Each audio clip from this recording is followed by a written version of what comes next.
the old incompetent excuses that there was traffic for them not to be in a public, the most important public function. We have a job because we have a contract. If you cannot keep time with your employer, you have basically dismissed yourself. I mean, it's just as simple as that.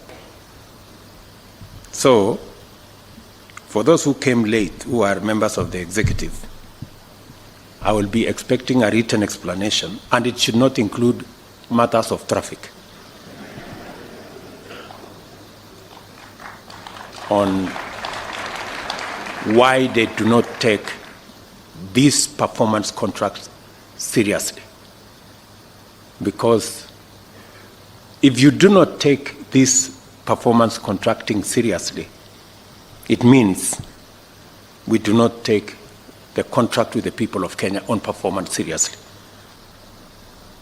For those who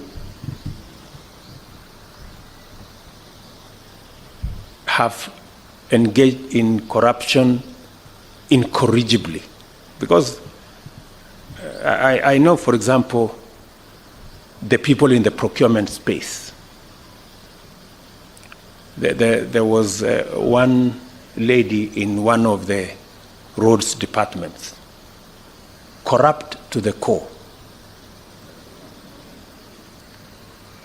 to the extent that she could not be transferred by anybody, even by the minister, because if she was transferred, she will go to court, by the court process, and make sure that she's returned. That is the kind of chronic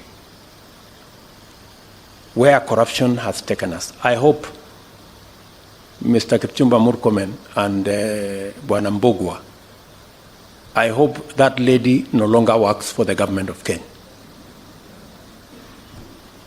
Yeah. We cannot have such. There are people who have made government offices their private property. You try to transfer them elsewhere, they go to court, they go to some agency, you find them back. It will not happen.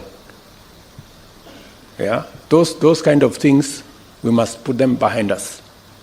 We are servants of the people of Kenya. We are not their masters. And we serve at the pleasure of the people of Kenya.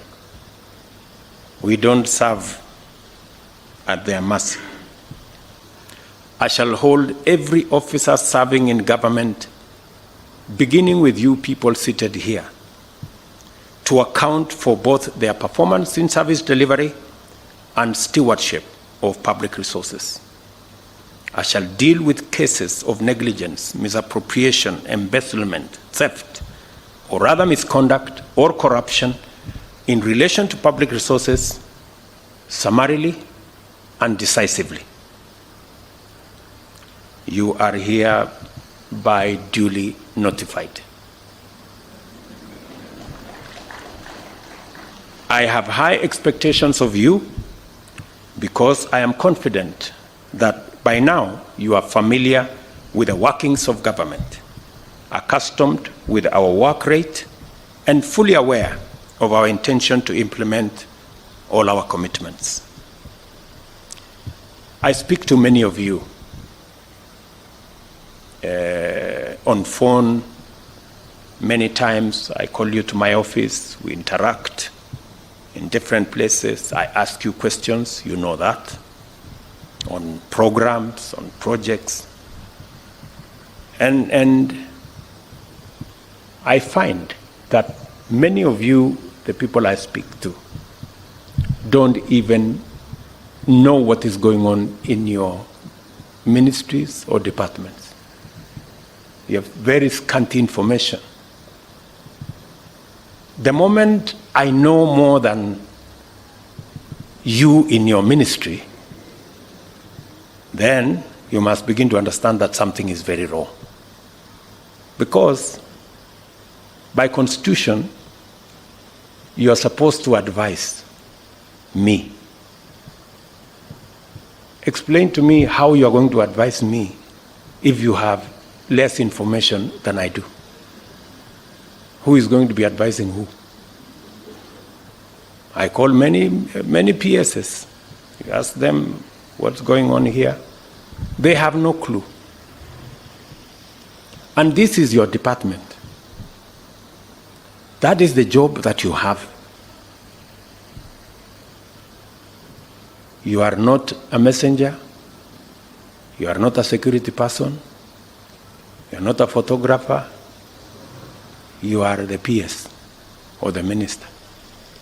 And the job of the minister and the PS you don't know, or you don't have information. How do you run a ministry or a department or a parastatal if you have no information? That is the highest level of incompetence. So please, take time, read. There's a lot of literature on your desks. There's a lot of briefs from departments. There are a lot of briefs from all manner of places. Read. I take time myself to read, because it's the only way you can have the correct information for you to be able to make the right decisions. You can never, I promise you, you can never make the right decisions if you do not have the correct information. It will all be a game of guesswork. Get as much. We have many good officers. They send us briefs to our desks. But because of whatever reason, people don't want to read. They don't want to understand what's going on in their state departments or ministries or where they're supposed to be doing. So please, let me ask you, I get a lot of feedback from the public. For example, I was in Kwale, and I stopped in Likoni, and I was talking to the public, and one of them was asking me, Mr. President, we haven't quite understood how the Hustler Fund Phase 2 is working. How do we form the groups? And I remember I called CS Chelugui. I didn't find him, so I called his PS, and I found her, and I explained to her, I told her, look, the public is not understanding this. Did I call you or not on Sunday? I told you this is what the public is saying. Please do more sensitization on Hustler Fund Phase 2. Sindio? So, feedback, and it's not because we have to perform.